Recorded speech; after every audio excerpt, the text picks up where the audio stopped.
Well, that is day 3 of the Estonian Fashion Festival done and dusted, and that is the end of the fashion festival for this go round. I had Phil from Wildlife Dreams with me, who has an amazing hide in the deep, dark Estonia. It's not dark, it's actually really sunny right now.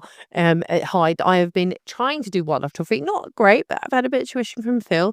I've learned all about the weirdness of wildlife photography. The slightly, I'm going to say it, I'm going to out you a little bit. There's some unscrupulous behaviour amongst some of these wildlife people.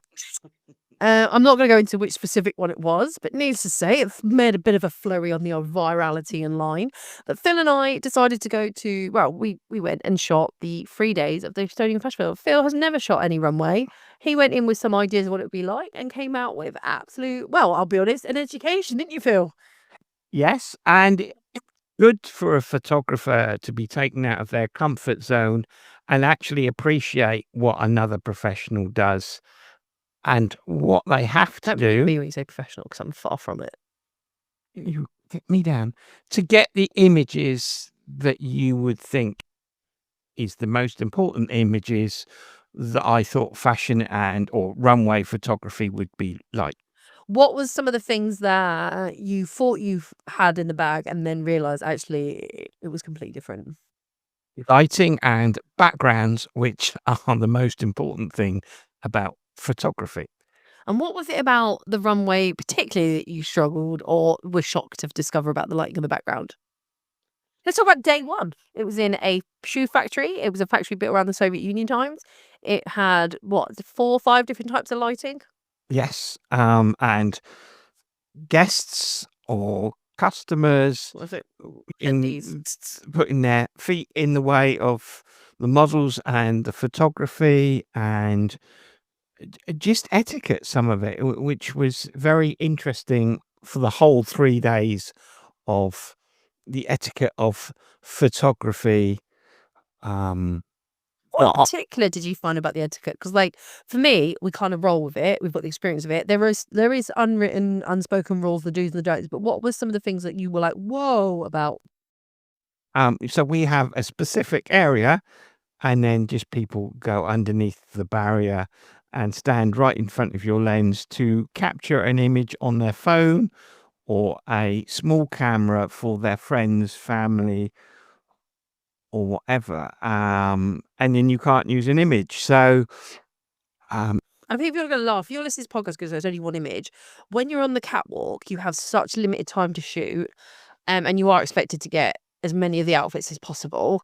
I will say, I don't mind chance I don't mind someone doing it, but at one point, there was a person who wouldn't stop standing in front of all the cameras was there, and I had to just kindly say, "Would you mind?" Didn't kick her out of the pit because there was room for her, but she couldn't stand where we were all standing. and then they moved her out, and then she come back in. Yes. And what was the thing is when you if those who've never done it, it's like a pit. Okay, it's a bit like at a gig. There's a pit, except at the pit in music, you tend to move. In the runway, you don't get to move. Typically, there has been a couple where we've been asked to roam around. And you have a pit, and the main photographer, so whoever the company have hired, the honcho, the head gets first choice, which is normally slap bang right at the front of the pit, in the middle, so they get an unbroken slot. Except our photographer on day 3 decided, He would do things different, and I love photographers that doing "Yep, me things too." different. But he had all of this space in front of him that nobody else could use. Now, if he'd have moved forward because he had the same focal length of yours, Did. we could have shot over him and got even more premier shots. But he was head honcho photographer. Back. So then there was a good 2.5 meters of space that was not being used in front of him that he could have. I would have said it would have been better had he gone forward. I don't know what he was shooting. I don't know what, but he's a competent photographer, and I admire anyone doing it different. And if this was a more of a busy pit, I think people would be a bit more annoyed about that. But you got to remember that he adjusted his thing to what was going on. Yes. The other thing you found quite shocking was what, Phil, that we didn't get. Photographers, we would. I've been lucky enough to shoot all over the world, and Khandie has as well. Um, we do get treated a bit like God because we are creating their brand to sell their products. And we didn't even have coffee offered to us. There wasn't even a room for us to work. I will just say I've never had that when I've been doing the runway and I've worked with someone, but I know why coming in you would have thought that. One, you take minimal kit. Two, they're busy doing other things. Looking after the talent, looking after the other crew that are running their ass around. But if we don't get the images, it's all our fault. And I think that might be a reason why you're on about burnout Yeah, it for happens. runway photographers. I think it's a really true thing that happens. Photographers I know that when I've been speaking to them, they've done runway, it's quite stressful. Because typically, I say typically because Estonia didn't expect this of me. I would have to get the images out as soon as possible to them, at least a feeder and then do a few later on. Except they were shocked that they were getting images from me so quickly. Yes, you said images are uploaded in 20 minutes and they've gone to the magazines, and kind of it was a draw-dropping moment. Yeah. I just run like I normally run. Now I know that different cultures, different countries have different ways of doing it, but in my experience, that's kind of the set standard. Get them up quick, just a selection. And I wasn't here to poo-poo on anybody else. And I do my light test. I know what I'm doing. I'm done. I've got it done. I know. And they loved my images. They said that, didn't she? They liked them. So it wasn't. I was doing a slapdash job. Not I ever would, but yeah. There's a picture of me sat on the floor. One of the guys took doing my editing right there and then. In my little cubby space. In your small space, do not move. I sat on the cold concrete. So I was worried about leaving my spot. Yeah, that is something that you just deal with. I think also the other thing you found about what you were talking about was the background and the lighting. Yes. Because again, an image sells 1,000 words. It's a bit of a cliche, but I always thought that, imagery was the most important thing about fashion or runway photography, because you're selling a designer their new clothing. And coming from a photographer, I would look, wow, you're not going to get a good image. And if you don't get a good image, it's always the photographer's fault. And lack of communication and being there. You don't get mollycoddled in the runway. You don't. No, You're expected to show up, do stuff, and leave. but we showed up 5 hours before the shoot. Good to get a press pass. That normally you're trying to pick them up at the door. It's a bit quicker than that, but I think they were a bit chilled about it. And it was very relaxed. I have to say, for a fashion show, it's quite relaxed. Everything was there was less screaming, shouting that I have seen in the past at certain ones. That's just, you just roll with it. That's the way it goes. I will say, I feel sorry that you expected a green room or a tea and coffee. I was just like, no, don't get that. You might be lucky to get that. I think I've only been given, I got given a freebie once, which was a face mask. Which was great. It's very nice, actually, very posh. I would never normally bought. It's very nice, but yeah, no, you don't. I would have liked a photograph of us together. Yeah. On a special Estonian Fashion Festival of a backdrop and hashtags, and very good. But the photographer said no. He had a job to do. He was photographing other people. But he then let someone else go. It's okay. It's okay. We can settle for selfies. It's fine. The other thing, I think also it might have been a language barrier. Remember, they're Estonian and we speak English, and let's just put it down to a misunderstanding. Don't eye roll me. So the other thing was, you were talking about the lighting. Okay, so runway shots, you have to get used to having that high ISO. I will say that you are shooting the vibe and the style of it, and they're more interested, I feel, in runway, and it's very acceptable, is that they're appealing to their audience and who's there, because they're the people who are going to get excited about their brand. We're just documenting it. I did a shot where show where they had strobe lighting, and the face on all the photographers was like, oh my God, you just roll with it. You just roll with it. You do the best you can. You do the best you can. That being said, pit etiquette. We said someone walked into the barrier. I think you were quite taken back at just how much etiquette is required, really. And yet, some people don't care. And I applaud the chances. But you did not like it so much. Well, there's etiquette in every job of photography. Yeah.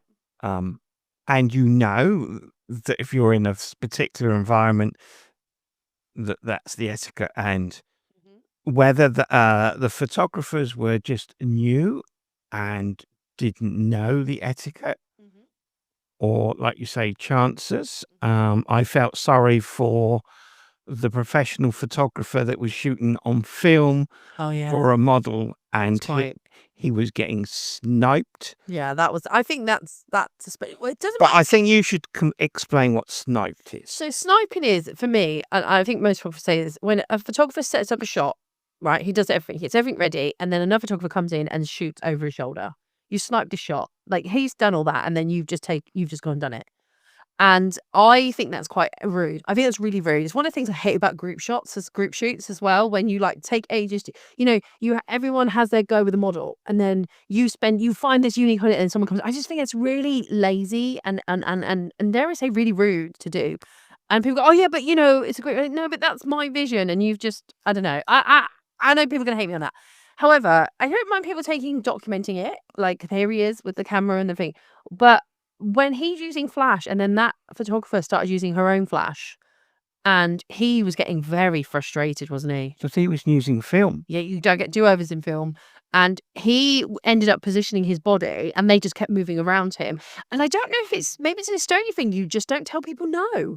Because I would tell him, goes, hey, could you leave me alone now? Could you give me some time? And then I would have said that, because but I don't know if it's just not done here. Because I saw people not getting told to do stuff. Like, you saw the person with the feet that, I mean, when asked if he would kindly move his feet in to stop the model stepping over them, he was rude. Mm-hmm. I won't repeat what he said. And then you had the prima donna that threw the chair at you. I know you were going to say it wasn't. She did not throw a chair. It connected with me because she was annoyed she couldn't put the chair where she wanted to, and it clicked me. Okay. I don't think anyone intentionally meant to hurt me. Okay. Don't eye roll me again. These things happen. This is people, and that is not the show's problem. That people are in control of their own behavior. And then we met lovely people, like the guy, I completely forgot his name, was such an awful person, who was doing the TV presenting. He spent ages talking to me, and he was lovely. Go 3, Estonian. He has the best cheekbones I've ever seen in my entire life. He's beautiful. He's a very beautiful person. And the models were stunning. Oh my God.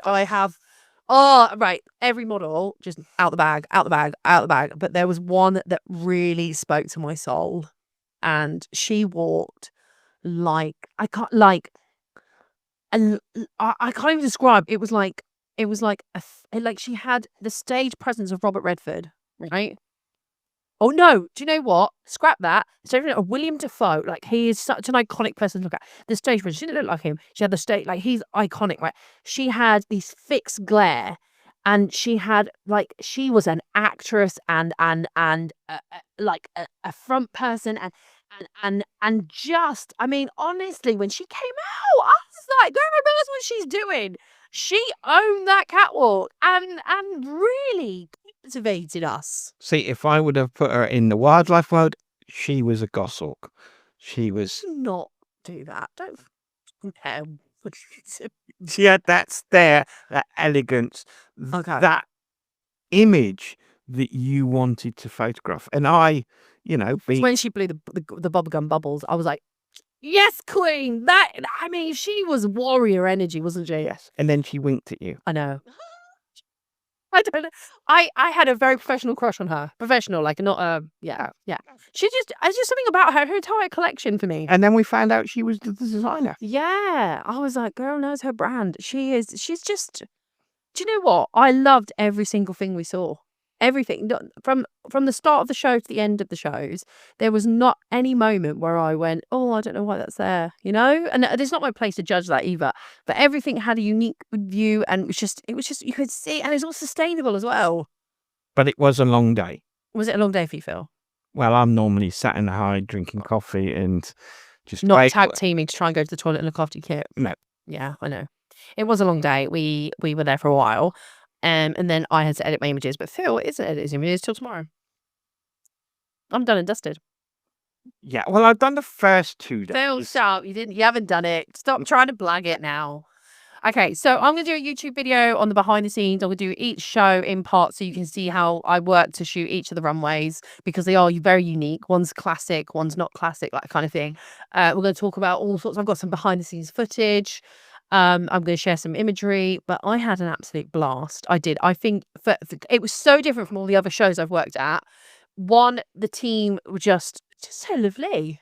Well, that's Estonia. That's why I moved here. Yeah, they're so lovely. Language was a little bit of a barrier at times, but you know what? Google Translate works, and I was definitely trying to learn on Duolingo a little bit of help on the Estonian.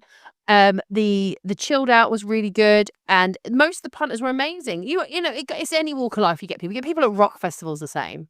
Um, and the TV people were just so nice. His whole entire crew, everybody was lovely. All of the tech team were lovely. There were some funny moments we've had, you know. Yeah, I think I had a blast. Did you actually enjoy stepping into my world for a bit? I did. Are you tired though? Yes. Well, you wouldn't want to repeat it, would you? Maybe. If there was another opportunity. If there was a green room, if there was cake and coffee. Cinnamon rolls. Okay, so that's when you'd come back in, yeah? That's where I come in. I would like to say thank you for Visit Estonia and Estonian Fashion Week for making this happen. Yeah. For our job swap, which was. It was. I tried to be a wildlife photographer. And you got some stunning images. I mean, I did stay up till 1 a.m. hoping I'd see another more, and you turned me into that bird twitcher person. Stalk! You know. Well, we've got some new locations. If you've enjoyed our podcast, I'm sure. Oz, hang on a minute. When did this become Oz? This is my podcast you're on, wench. Summer Chancer. Okay. He's on an episode. Go start your own podcast. Oh my God. Imagine if you had some road mics that you've just discovered. Oh, yeah, Phil. Phil had some mics that he has a drone and he's not charged his drone. He hasn't charged his own mic. And I said to him, why are you not starting a podcast on wildlife photography to talk about it? And silence. There you go. There you go. Anyway, if you want to see more of Phil, go check him out, wildlife-dreams.com. He is on the YouTube, the TikTok, the TikTok, as we laughed about earlier, Instagram, and then see you all soon in the next episode. But go check out the YouTube videos when they come out. I say when they come out, probably this week, the first one will be out. But from myself and from Phil, who is not owning my podcast, how dare you take claim? But thanks for being here all the same, my love. That's all right. What you say? Live from the Hyde in Estonia with Khandie. Bye.